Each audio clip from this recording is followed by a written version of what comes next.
The United States stands on the precipice of a dramatic shift in immigration policy as President-elect Donald Trump prepares to sign 10 executive orders on his first day in office.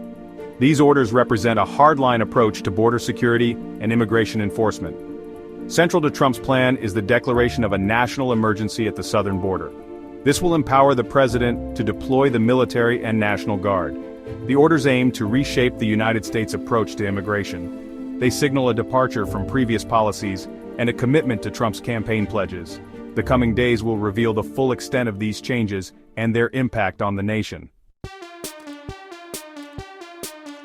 One of the most controversial aspects of Trump's plan is the termination of catch and release, a policy that has been a point of contention for years. The Trump administration argues that ending catch and release will deter illegal crossings and reduce the strain on the immigration system. Furthermore, the administration seeks to reinstate the Remain in Mexico policy, requiring asylum seekers to wait in Mexico while their cases are adjudicated.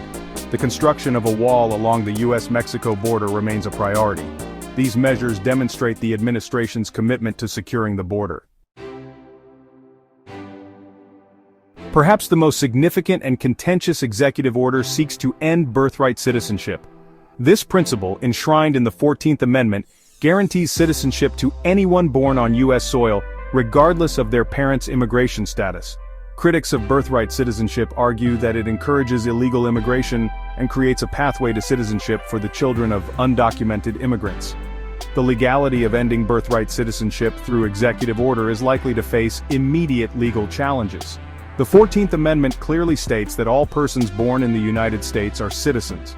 Opponents of the executive order argue that it oversteps presidential authority and contradicts the Constitution. The executive orders also target the resettlement of refugees in the United States. The Trump administration plans to suspend refugee resettlement for a minimum of 4 months, citing security concerns and the need to vet refugees thoroughly. This suspension is likely to have a significant impact on individuals and families fleeing persecution and seeking refuge in the United States. The potential consequences of ending birthright citizenship are far-reaching. It could create a class of individuals born in the U.S. but without citizenship rights, leading to legal limbo and uncertainty for families. The move represents a significant departure from established legal norms and is sure to spark intense debate and legal battles. The executive orders have been met with mixed reactions. Supporters praise the Trump administration for taking decisive action to address what they perceive as a crisis at the border. They argue that these measures are necessary to protect national security, preserve jobs, and uphold the rule of law. However, critics express deep concern about the potential human cost of these policies. They argue that the executive orders are cruel, inhumane, and discriminatory. They contend that ending catch and release will result in the prolonged detention of families and children, while the Remain in Mexico policy will put vulnerable asylum seekers at risk. The suspension of refugee resettlement, they argue, will shut the door on people fleeing violence and persecution.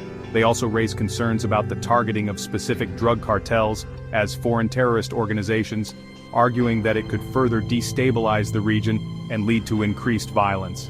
The executive orders mark a significant shift in U.S. immigration policy, one that prioritizes enforcement and deterrence over compassion and humanitarian concerns. The coming months will reveal the true impact of these policies on the lives of immigrants, their families, and the country as a whole.